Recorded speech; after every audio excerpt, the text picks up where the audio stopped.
Hello, my friends, and welcome back to the You Can Do TV channel.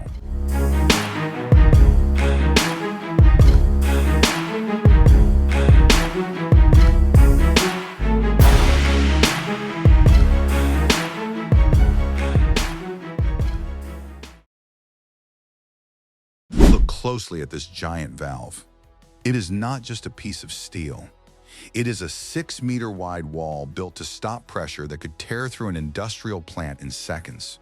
Before it ever reaches a pipeline, it begins as liquid steel near 1,550 degrees Celsius, poured into spinning molds and shaped into massive slabs up to 2.3 meters wide. From there, the rough metal is cast, heat-treated, cut, drilled, measured, assembled, frozen to minus 196 degrees Celsius, and tested for the one thing engineers cannot allow: a leak. Some forged valves are rated for 15,000 psi. Across a 13-inch opening, that can mean millions of pounds of force trying to escape. So every bolt, every gasket, every machined surface, and every microscopic sealing line has one job: hold. This is the hidden process that turns molten steel into one of industry's most silent safety barriers.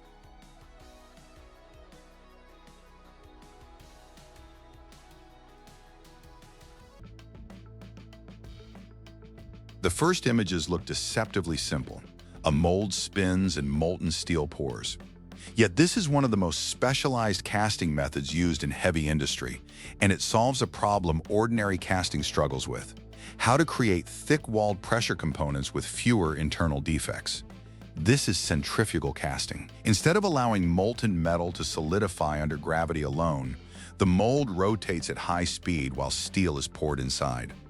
The spinning motion can generate forces dozens of times greater than gravity, pushing liquid metal tightly against the mold wall. As solidification begins, denser metal is forced outward, while lighter impurities, oxides, and trapped gases tend to migrate toward the inner surface. That detail matters. The inner bore is often machined away later, removing the area most likely to contain inclusions and porosity, leaving a denser wall suited for pressure service.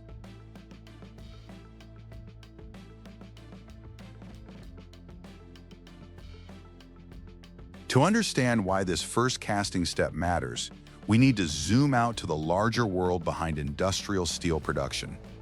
A valve factory may be the destination of the story, but the journey begins much earlier, inside steel plants where chemistry, temperature, and metallurgy are controlled. Modern industry consumes nearly 2 billion tons of steel every year.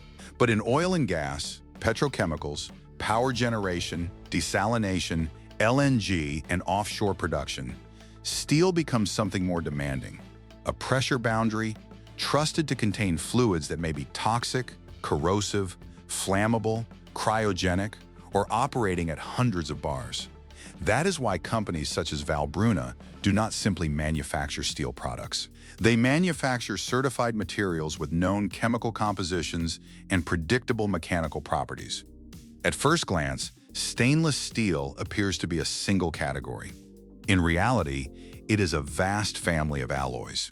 A typical austenitic stainless steel, such as 304, contains around 18% chromium and 8% nickel. Grade 316 adds molybdenum to improve resistance against chloride attack. Duplex stainless steels combine high strength with corrosion resistance. Super duplex grades can achieve yield strengths nearly twice those of conventional stainless steels. A valve handling cooling water inside a power station faces one set of challenges. A valve installed on a subsea pipeline faces another. A cryogenic LNG valve may operate near minus 162 degrees Celsius. A steam valve inside a power plant may experience temperatures above 500 degrees Celsius.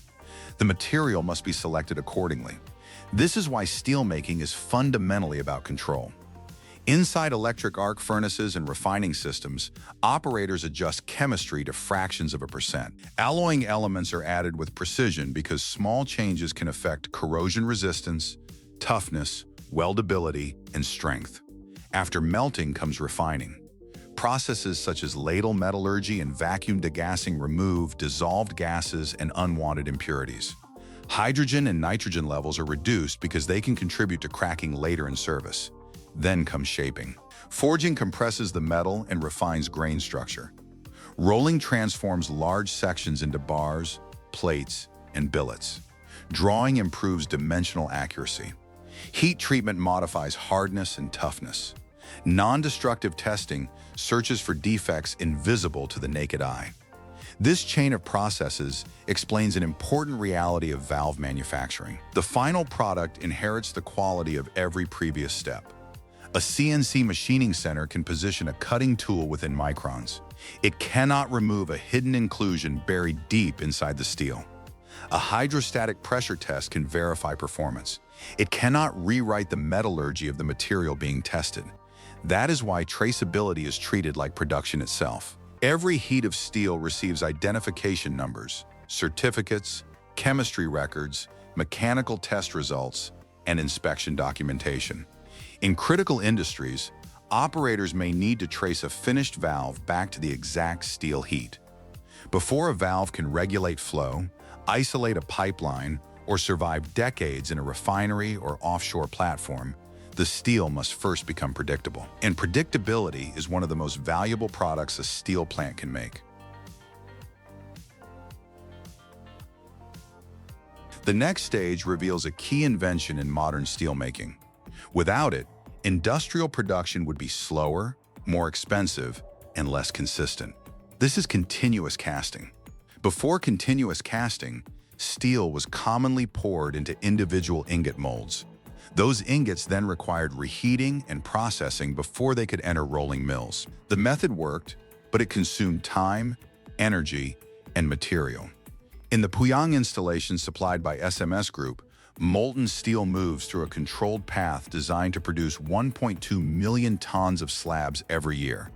The slabs emerging from the caster can range from roughly 150 to 180 millimeters thick and up to 2.3 meters wide. The process begins near 1,550 degrees Celsius. A ladle transfers molten steel into a tundish, an intermediate reservoir that stabilizes flow. From there, steel enters a water-cooled copper mold through a submerged entry nozzle. The outer surface freezes almost immediately, forming a thin, solid shell. Inside, however, the steel remains liquid. If that shell becomes too thin, the liquid steel can break through, causing a breakout that releases molten metal and shuts production down. Modern casters fight this with mold monitoring, secondary cooling sprays, support rollers, process models, and soft reduction.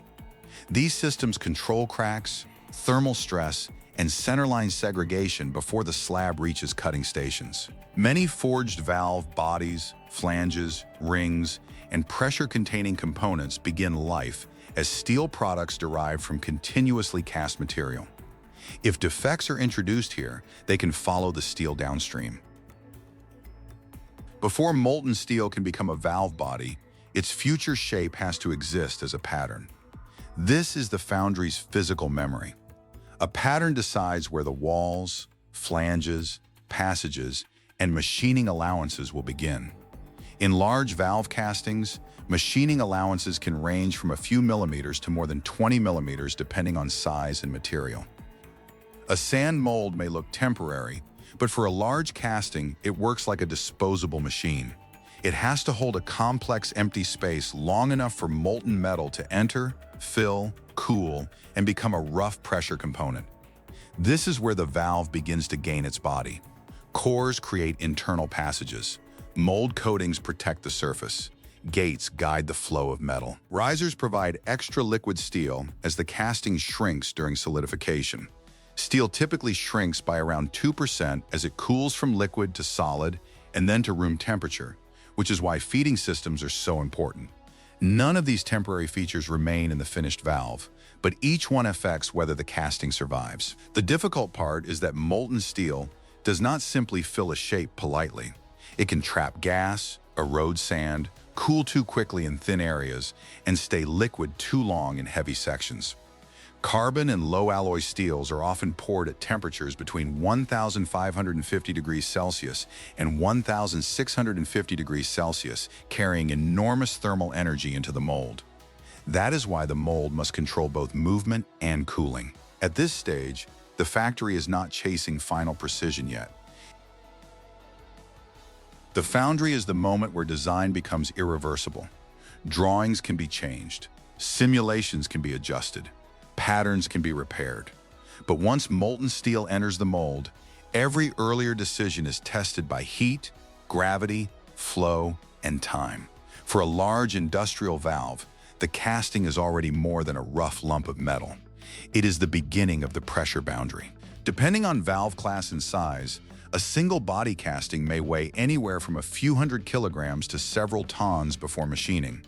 The body has to contain force from the inside while giving the flow a controlled path through the valve. Thick walls, curved passages, bolt areas, and heavy junctions all have to solidify without hidden weakness. This is why casting is a fight against defects that may be invisible at first. Shrinkage can leave cavities where metal was not properly fed. Turbulence can fold oxides into the body. Gas can create porosity. Uneven cooling can lock stress inside the part before it ever reaches a machine tool. The spectacle is the molten steel, but the real engineering is control. Pouring speed, temperature, feeding, mold design, cooling, and inspection decide whether this casting becomes a useful pressure component or an expensive piece of scrap. In some foundries, simulation software can predict filling and solidification behavior before a single kilogram of steel is poured, reducing costly trial and error work. The same problem appears in every serious foundry. Metal changes volume as it cools. That simple fact creates many of the defects foundries spend their lives trying to prevent. A thick section stays hot longer than a thin one. A corner can freeze differently from a wall. A junction between two heavy sections can become a place where shrinkage collects. In steel castings, volumetric shrinkage during solidification can exceed 3%, enough to create significant internal cavities if feeding is inadequate. That is why casting design uses risers, feeders, chills, coatings, and carefully planned flow paths. The goal is not just to fill the mold. The goal is to make the casting freeze in the right order. For a pressure part, that order matters because internal defects do not care how strong the valve looks from the outside.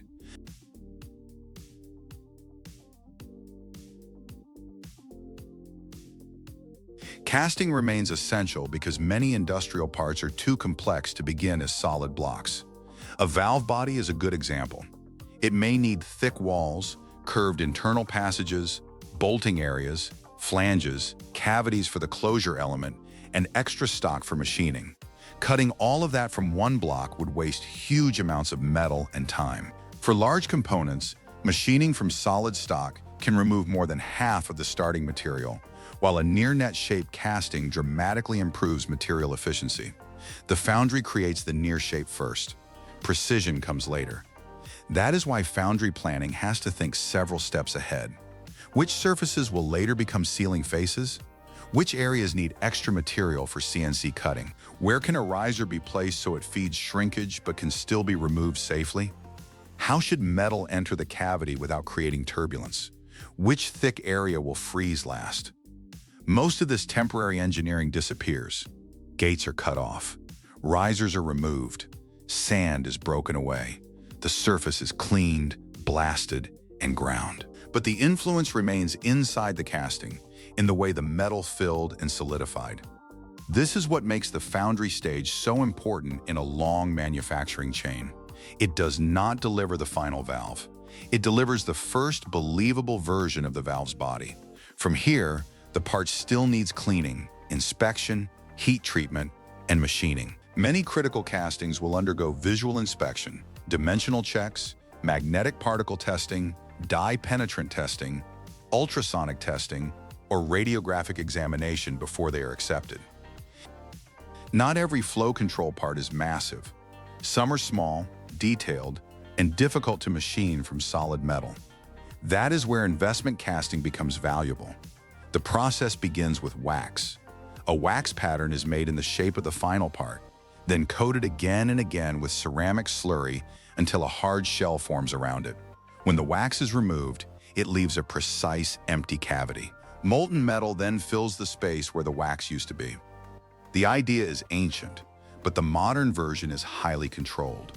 Wax injection, ceramic dipping, dewaxing, shell firing, pouring, knockout, cutting, finishing, machining, inspection, packing, and shipping all exist to create repeatable small geometry. Depending on the process, investment casting can routinely achieve dimensional tolerances measured in fractions of a millimeter and surface finishes significantly smoother than conventional sand casting.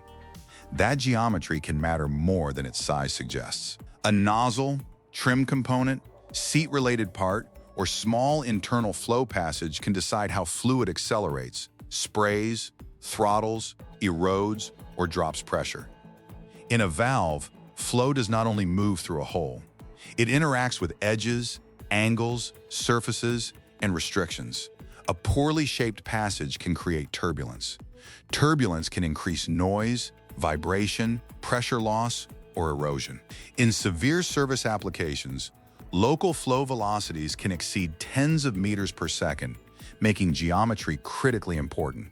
A small internal part can therefore influence the life of a much larger machine. This is why investment casting belongs in the same story as giant valve bodies. Heavy castings create the strength and pressure boundary. Fine castings create the detailed flow geometry that would be difficult or wasteful to carve entirely by cutting tools. The lesson is the same at a different scale. First, create the right shape in metal, then let machining and inspection bring that shape to the final standard. After pouring, the casting enters the roughest part of its life. It may look like the main work is finished once the metal has cooled, but in reality, the part is only beginning its transition from foundry object to engineering component. Gates and risers must be cut away. Sand has to be removed. Scale and rough surfaces are cleaned by blasting. Edges are ground. Lifting points, hooks, chains, cranes, saws, and grinding tools all become part of the process. Large valve castings can weigh several tons, requiring overhead cranes and carefully planned handling procedures throughout the cleaning process. This is heavy work, but it is also quality work. The reason is simple. A pressure casting can be damaged after a successful pour. Grinding too deeply can weaken a surface. Poor handling can mark a critical area. A crack, cold shut, or damaged section can be mistaken for ordinary roughness if inspection is careless. This is why post-casting work is not cosmetic. It prepares the part for judgment. Visual inspection, surface cleaning, cutting, grinding, and later non-destructive testing all help decide whether the casting is safe enough to move forward. A useful casting must pass through several questions. Did the metal fill correctly? Did it shrink safely? Did the surface reveal cracks? Did cleaning expose porosity? Did the removed risers leave enough sound material behind? Is there enough machining allowance left for the CNC stage? Only when those answers are acceptable does precision become worthwhile. This is the bridge between the violence of the foundry and the discipline of machining. The part has survived heat, cooling, shakeout, cutting, blasting, and inspection. It is no longer just a casting. It is a candidate for becoming a machined pressure body. And that word matters, candidate. In many industries, rejection rates for complex castings can still reach several percent even in well-controlled operations. Until the next tests and machining steps confirm it, the part is still proving that it deserves to become a valve.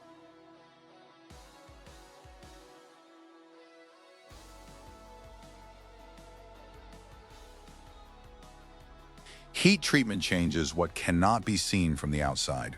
The casting keeps its basic shape, but its internal structure is being pushed toward a more useful condition. Casting and cooling can leave stress inside the metal. Heat treatment can relieve that stress, improve toughness, adjust hardness, and make the part more stable before machining. Depending on the alloy, stress relief treatments may occur around 550, 650 degrees Celsius, while normalizing or quenching temper cycles can involve temperatures above 900 degrees Celsius. This is the final correction before precision work begins.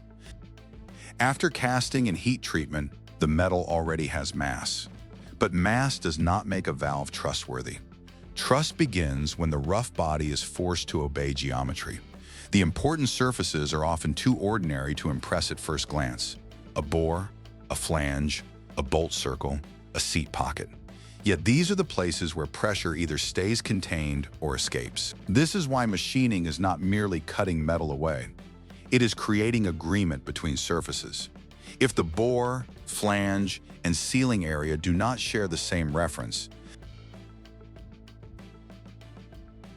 a 13-inch forged valve body marked for extreme pressure service is a reminder that small geometry can hold back enormous force. As a scale reference, if pressure around 15,000 CI acted across a 13-inch opening, the force involved would be measured in millions of pounds. That is why a valve like this cannot depend on thick steel alone. The body may be massive, but the real battle is at the contact surfaces. A flange must compress the gasket evenly. A bore must stay aligned with the flow path. A sealing pocket must support the seat without distortion. One surprising detail is that some sealing surfaces are not meant to be polished like mirrors. A flange face often needs a controlled texture so the gasket can grip, deform, and fill microscopic gaps. Make it too rough and it leaks. Make it too smooth and the gasket may not bite properly. The machine is not only removing steel, it is deciding how pressure will be shared.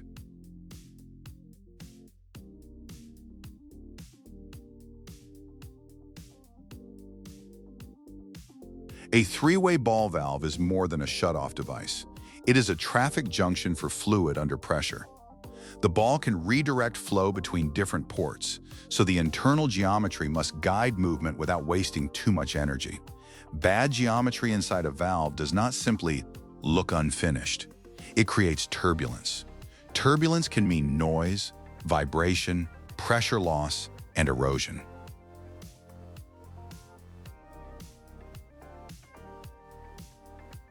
At this scale, CNC machining becomes a fight against invisible movement.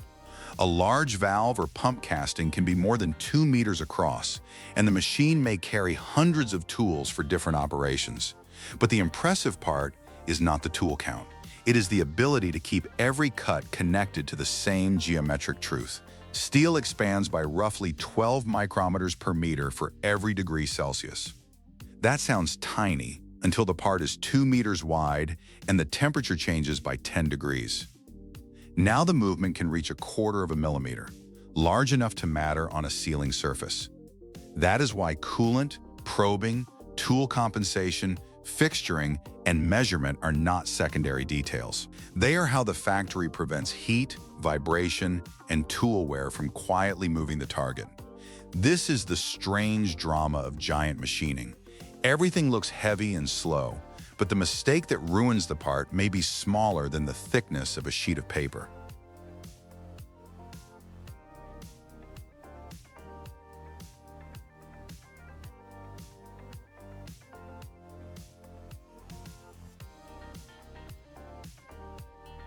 A flexible machining system matters because large valve components rarely need one simple operation. A single body may need facing, boring, drilling, milling, tapping, probing, and inspection. A ball or casing may need one surface finished in relation to another surface that was cut earlier. The danger is not only a broken tool, the danger is losing the reference.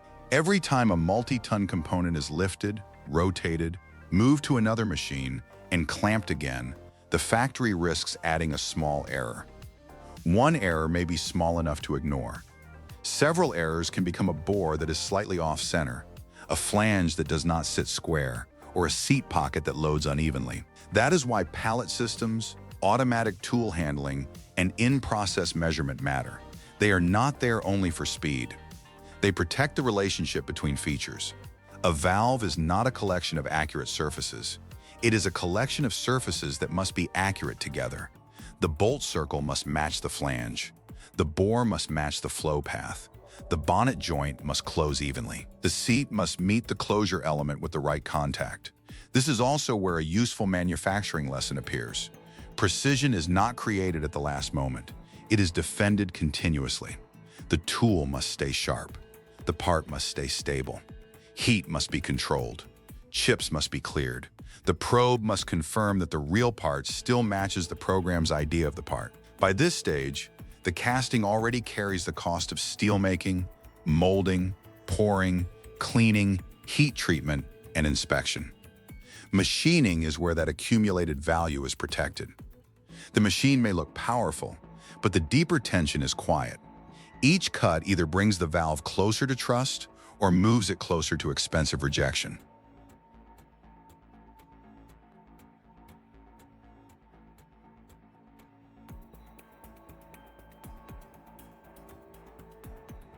This section belongs in the machining act because it moves from rough casting toward one of the most important parts in a ball valve, the ball itself.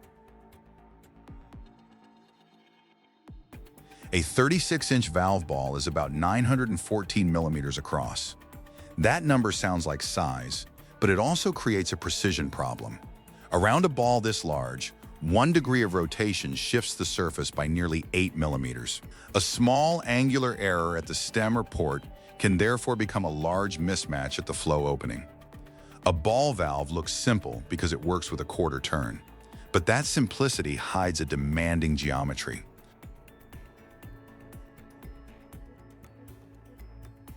The ball must be round enough to seat evenly. Its surface must be smooth enough to reduce wear. Its port must align with the body bore. Its stem connection must transmit torque without twisting the ball out of position. Pressure makes the problem more serious.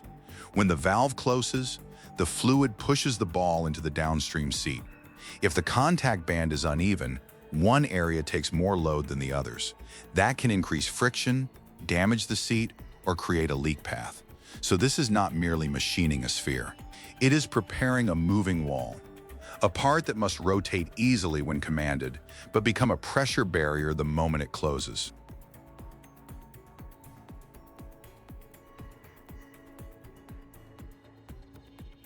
Vertical turning solves a problem most small machines never face: gravity. When a heavy round part sits flat on a table, its own weight helps stabilize it.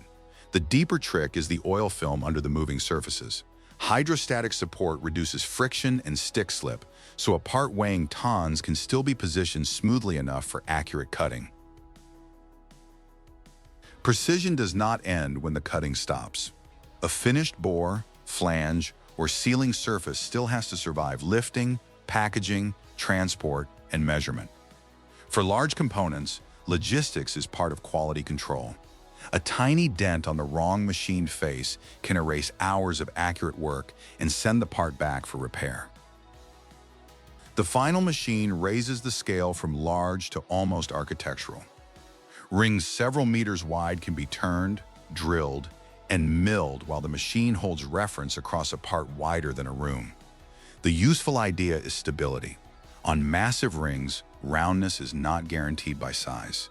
It has to be created and defended.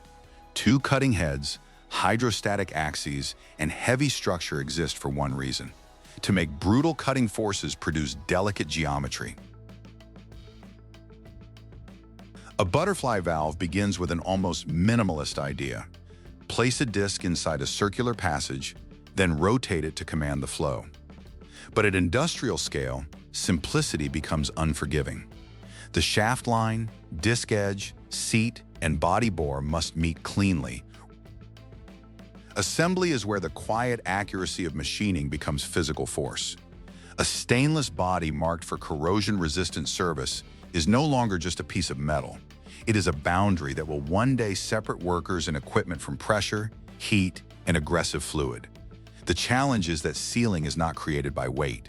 It is created by controlled contact. A gasket must be compressed enough to fill microscopic gaps, but not crushed beyond recovery. Seats must enter the body without being scratched. The stem must pass through packing tightly enough to prevent leakage, yet freely enough to move.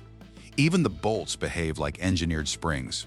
When tightened correctly, they stretch slightly and clamp the joint. Tighten them unevenly, and a thick flange can bend by an amount the eye cannot see. That small distortion is all pressure needs to begin searching for a path out. In heavy valves, assembly is not the end of fabrication. It is the first pressure test without pressure.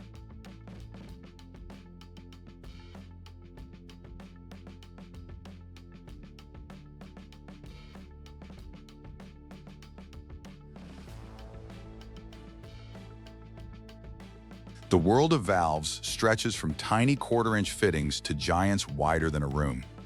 A 240-inch valve is more than 6 meters across, large enough that the pipe opening itself becomes an industrial structure. Yet both extremes exist for the same reason. Humans need to command fluids that are stronger, hotter, colder, cleaner, dirtier, or more dangerous than the hand can ever touch.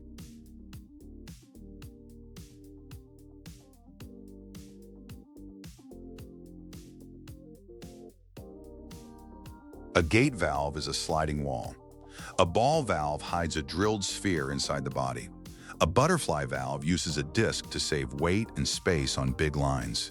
A check valve lets the fluid decide the motion, then closes against reverse flow before it can damage the system. What looks like a simple open and close device is often a carefully chosen answer to a specific risk. Water hammer, cavitation, corrosion, pressure drop, emergency isolation, or a pipeline that may sit still for months before a single movement matters. The same steel shell can be ordinary in one plant and mission-critical in another, depending entirely on what flows through it.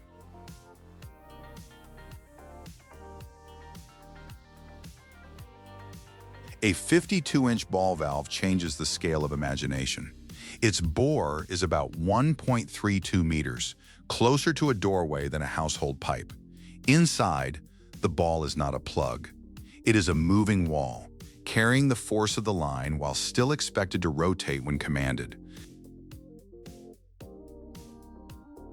Top-entry design exists because the real cost of a giant valve is not only manufacturing, it is the day it must be opened in the field. Removing a full valve from a pipeline can mean cranes, pipe supports, shutdown permits, and lost production.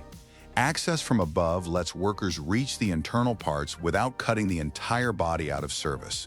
So the opening at the top is both a convenience and a structural challenge, large enough for maintenance, strong enough to disappear under pressure.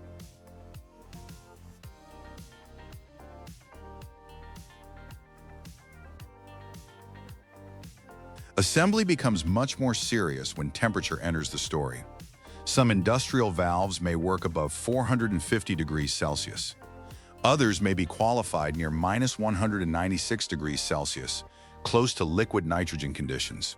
Between those two extremes, metal changes size, seals change behavior, and clearances stop being fixed numbers. At high temperature, bolts can relax, bodies can expand, and oxidation can attack surfaces over time.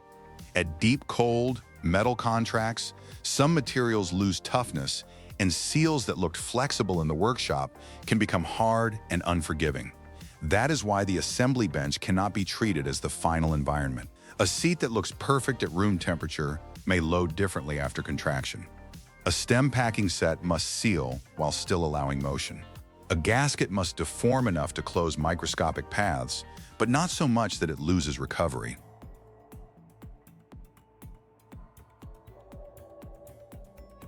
Leakage rarely comes from one dramatic failure. It often grows from a chain of small mismatches. A surface finish slightly wrong, a bolt load slightly uneven, a seat contact slightly narrow, a material chosen for the wrong temperature, or an actuator applying force in the wrong way. The factory assembles the valve in clean air and steady light, but the design is already imagining steam, LNG cold, vibration, corrosion, and years of waiting in a plant.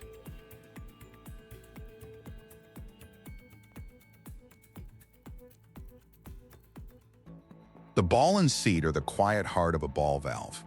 In a floating design, line pressure helps push the ball toward the downstream seat.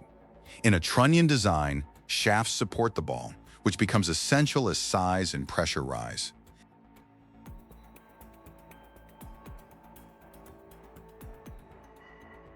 That distinction changes the entire feel of the machine.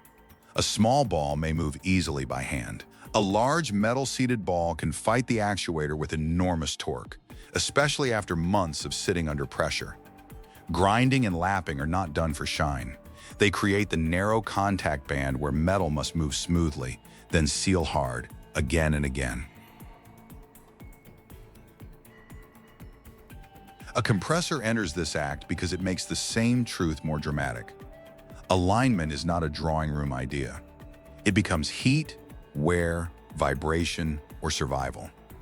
In a reciprocating compressor, the piston changes direction again and again while gas pressure rises inside the cylinder. The crankshaft, bearings, rods, valves, covers, and fasteners must all carry repeated force without letting motion turn destructive. A clearance too tight can scrape.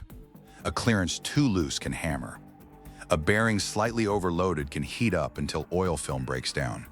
A casing tightened unevenly can distort the very geometry it is supposed to protect.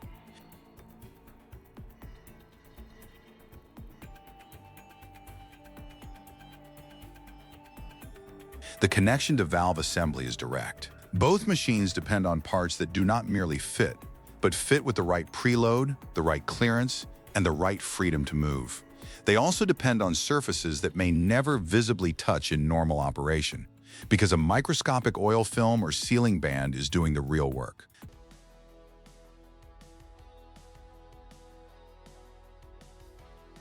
This is why the final assembly stage often feels almost restrained compared with the foundry or the CNC machine.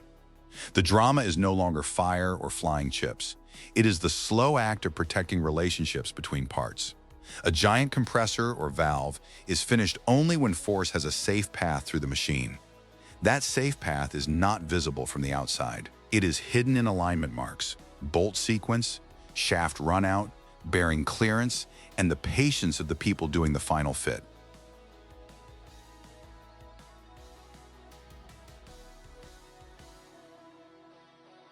A vertical circulating water pump brings the same story into moving water. A valve controls the path. A pump gives the fluid energy. The impeller throws water outward, and the casing turns part of that velocity into pressure. But water can punish bad geometry with a violence that is easy to underestimate. If pressure drops too low at the impeller eye, vapor bubbles can form. When those bubbles collapse again in higher pressure zones, they strike metal like countless tiny impacts. This is cavitation, and it can pit strong-looking surfaces until a pump slowly destroys itself from the inside. Assembly has to prevent that before the pump ever starts. The shaft must remain straight through the vertical column. Bearings must keep rotation stable. The impeller must sit at the right height. Clearances must be tight enough for efficiency, but safe enough to avoid rubbing.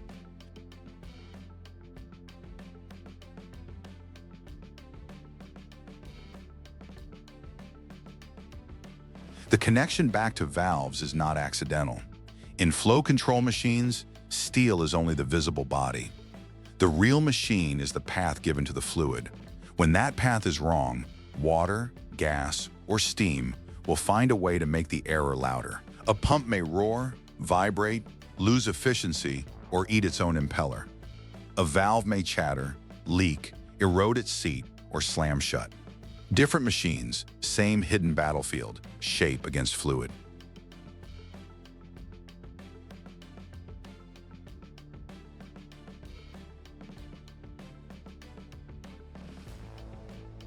At this scale, the factory is no longer just a place where valves are assembled. It is shaped around the valves themselves. Heavy cranes, hydraulic tables, broad bays, coating areas, and massive test benches exist because the product has become too heavy for ordinary handling, yet too precise to be treated roughly. A pressure seal bonnet is a beautiful piece of engineering logic. Instead of treating internal pressure only as an enemy, the design uses that pressure to help tighten the joint. As pressure rises, the bonnet and gasket are forced more firmly into their seating surfaces. The valve turns the load against itself. But the idea only works when machining, gasket material, assembly preload, and body geometry all agree. If they do not, the same pressure that should strengthen the seal becomes the force that exposes the weakest path.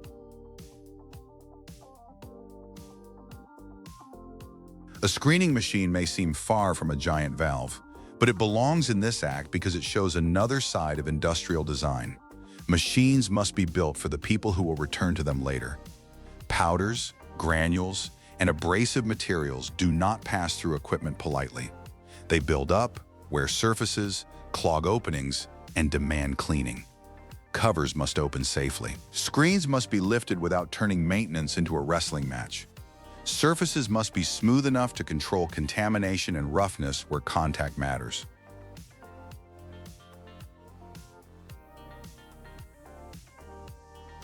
Large valves face the same long-life problem. A seat will wear. A seal may need replacement. A cover may have to be opened in a crowded plant, on a platform, or during a shutdown where every hour costs money. If the design gives no access, maintenance becomes risk. If it gives good access, the machine can be returned to service before a small problem becomes a system failure. The best equipment is not only impressive when new, it is still understandable when a tired maintenance crew opens it years later.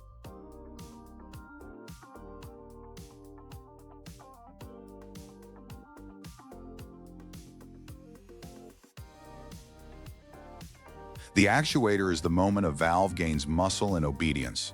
Until then, the body may be strong, the seat may be precise, and the ball or disc may be perfectly machined, but the machine still needs a controlled force to move.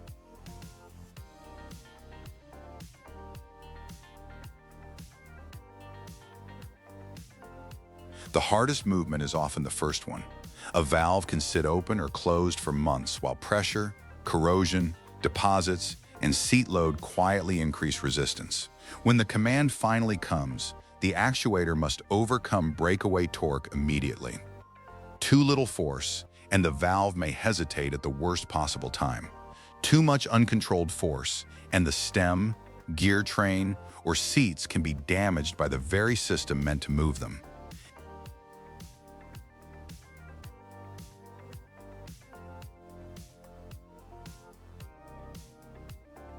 That is why actuation is never just an accessory.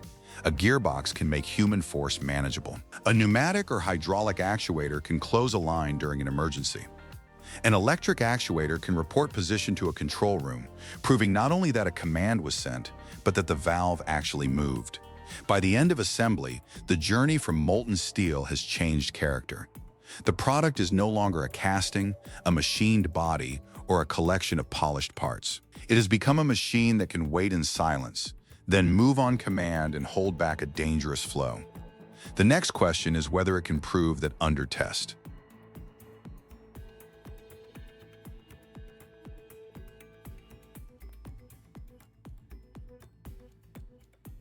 Assembly creates a complete valve, but cold testing asks a harsher question. Will it still seal when the metal shrinks? At minus 196 degrees Celsius, close to liquid nitrogen temperature, ordinary assumptions begin to fail. Stainless bodies contract, clearances change, seals harden. A stem that moved smoothly in the workshop may feel different when the entire pressure boundary is pulled into deep cold. This is why cryogenic testing is so revealing. It does not only check leakage,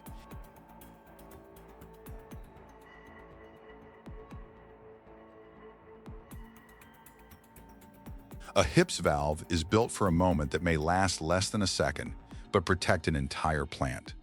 The system here is verified to react in under half a second. That speed matters because high-integrity pressure protection is not ordinary shutoff. It is the last controlled movement before pressure becomes an accident.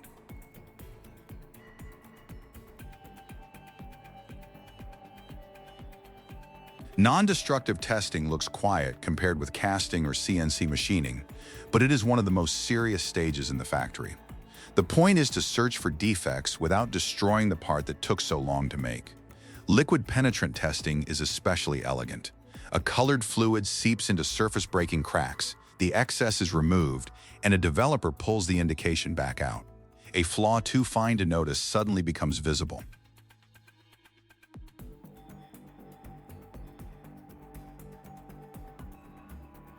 Coating a valve is not simply making it look finished. A heavy valve body has edges, cavities, flanges, bolt areas, and shadowed surfaces where corrosion would gladly begin. A rotating conveyor helps the coating reach around the part instead of protecting only the side facing the painter. The goal is coverage, thickness, curing, and repeatability. Painting and shipping mark the point where the factory begins preparing the valve for a world it cannot control. Salt air, rain, storage yards, ports, straps, dust, and weeks of transport can attack a surface before the valve ever enters service. The coating is therefore not decoration. It is the first layer of field survival, added before the product leaves the controlled environment of the plant and becomes part of global logistics. When a giant valve is moved into public space, its scale becomes easier to read. On a factory floor, it belongs among cranes and machines. Outside, beside buildings and people, it becomes clear that this is not a simple pipe fitting. It is industrial architecture. The markings on a valve body, size, class, material, bore, pressure direction, are not labels for decoration. They are the language of service. A body marked in stainless cast material with large bore dimensions and pressure class carries information about where it can work and what it was built to endure. Even transport becomes part of the engineering. The valve must be lifted without damaging machined faces, positioned without shock, and supported without twisting the body. Long before a test bench proves the valve, simulation tries to expose weakness in the design. Digital models can show stress concentration, flow behavior, thermal expansion, and areas where the body may need more strength or less turbulence. This stage is easy to underestimate because nothing heavy moves. But here, a failure can still be corrected with design changes instead of scrap steel. A manual valve used to disappear after installation. Workers knew where it was, but not always how it had lived. Adding a digital record changes that silence. Shock, vibration, maintenance history, certificates, and service events turn a passive valve into equipment with memory. Years after manufacturing, the most important part of a gate valve may be a piece of rubber that no longer looks impressive. Rubber rings carry the everyday work of sealing. They compress, age, harden, wear, and eventually lose the ability to close microscopic paths.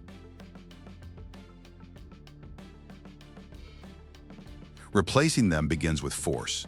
Bolts loosened, flanges separated, heavy pieces lifted away. But the real care happens at the seat. If the old ring is removed and the surface is not cleaned properly, the new seal inherits the old problem. A grain of debris, a scratch, or an uneven surface can become a leak path under pressure. This is where the full life of a valve becomes visible. The factory can cast, machine, assemble, and test the body, but real reliability depends on whether the wearing parts can be reached, removed, replaced, and sealed again in the field.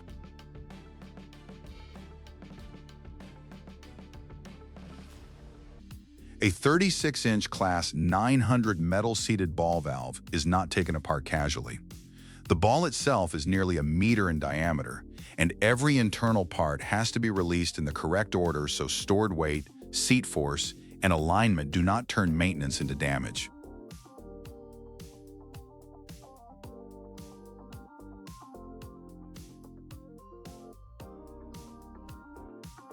Top entry design exists for this moment.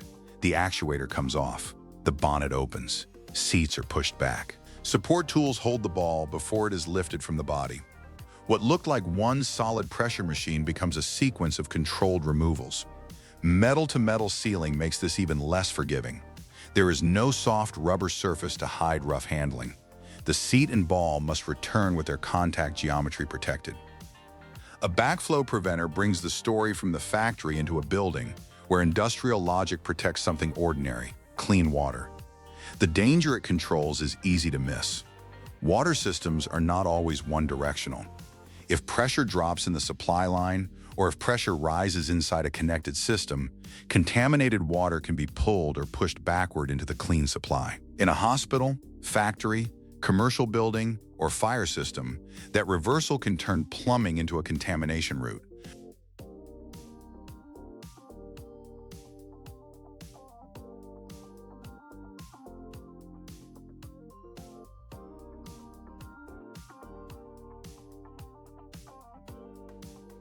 A reduced pressure backflow assembly is built around that fear. It uses check valves and a relief zone so that when pressure conditions become unsafe, water is discharged instead of being allowed to move backwards silently. A steady stream from the relief opening is not just a nuisance. It can be the device warning that something upstream of the seal, pressure balance, or filtration is wrong.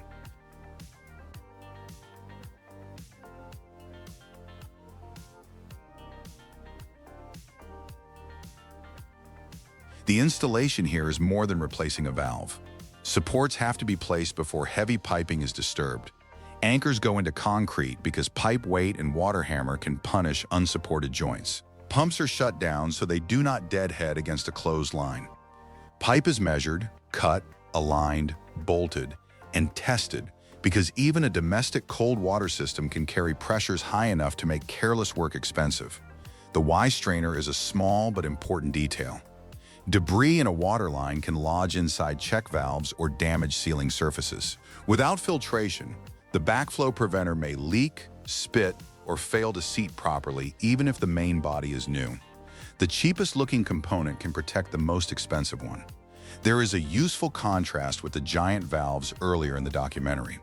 Those were built for refineries, LNG systems, power plants, or heavy industry. This device works in a commercial mechanical room, yet the same principles return. Isolate, support, align, seal, test, and leave the next worker a system that can be serviced.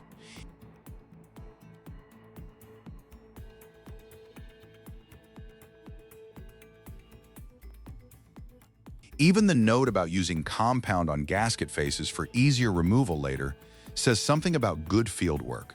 The installer is not thinking only about today's successful pressure test. He is thinking about the technician who may have to open the same joint years from now. By this point, the journey from molten steel has reached its most practical form. The same engineering that begins with casting and machining ends in a room where workers protect a building's water supply with careful measurements, supports, valves, strainers, bolts, and pressure checks.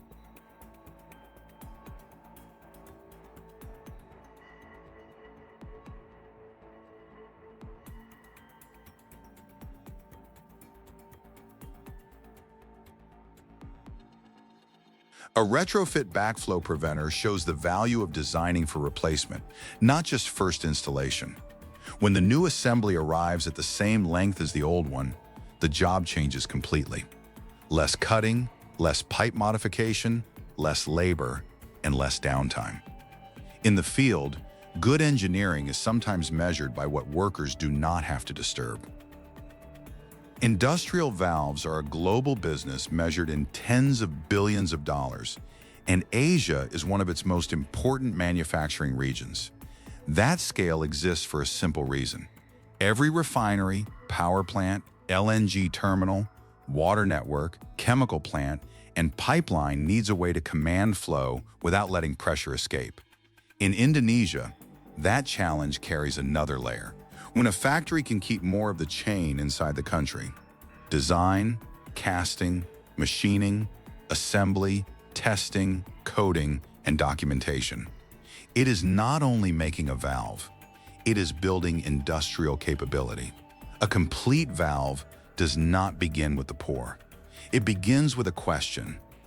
Will this body solidify correctly?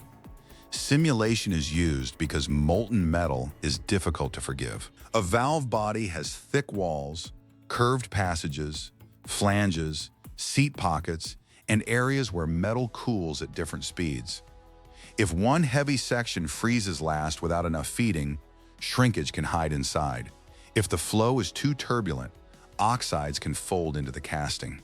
A defect caught on screen is cheap. A defect discovered after machining is expensive. A defect discovered after installation can be dangerous. For smaller and more detailed valve components, lost wax casting answers a different problem. Wax is injected first because wax can reproduce shapes that are costly to cut from solid metal. The wax form is assembled, coated with water glass and ceramic layers, dried, then heated until the wax disappears. What remains is not the part, but a precise, empty memory of the part. The ceramic shell must survive a violent change of state. Molten metal enters at high temperature, expands into thin passages, pushes against the mold wall, and begins to shrink as it cools. A weak shell can crack. A poor cavity can distort the shape. A badly fed section can become scrap before anyone touches a cutting tool. After knockout and finishing, the rough casting starts telling the truth. Shot blasting removes scale and ceramic residue, but it also exposes surfaces more honestly. Heat treatment then changes what cannot be seen from outside. The body keeps its shape, but internal stresses from pouring and cooling are reduced, and the metal becomes more stable before machining. Machining is where the valve earns its working geometry. A casting may already look like a valve body, but it still cannot seal. Critical faces, bores, threads, gasket lands, stem openings, and seat areas must be cut so they agree with one another. A valve rarely fails because the outside looks weak. It fails because pressure finds a narrow path through a surface that was scratched, misaligned, distorted, or finished incorrectly. Quality control is not a final ceremony. It runs through the chain because pressure equipment needs evidence. API 6D points toward pipeline valve service. API 600 points towards steel gate valves for demanding industrial use. ISO 9001 does not guarantee that a valve is perfect, but it forces the factory to control and repeat its process instead of relying on one lucky product. Assembly turns the machined casting into a pressure machine. Seats must meet the closure element cleanly. Stems must move without creating leak paths. Bolts must clamp without bending the joint. Gaskets must deform enough to seal, but not be crushed beyond recovery.